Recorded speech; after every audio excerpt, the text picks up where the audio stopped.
ஆண்டவரும் இரட்சகருமான இயேசு கிறிஸ்துவின் ஈடு இணையற்ற நாமத்தில் அன்றன்றுள்ள அப்பம் வாசகர்களுக்கு எங்கள் அன்பின் வாழ்த்துக்கள்.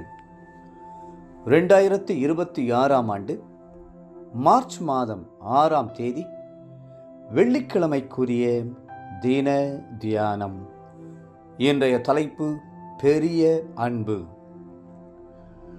யோவான் 3:16 சொல்லுகிறது, தேவன் தம்முடைய ஒரே பேரான குமாரனை விசுவாசிக்கிறவன் எவனோ அவன் கெட்டு போகாமல் நித்திய ஜீவனை அடையும்படிக்கு அவரை தந்தருளி இவ்வளவாய் உலகத்தில் அன்பு கூர்ந்தார்.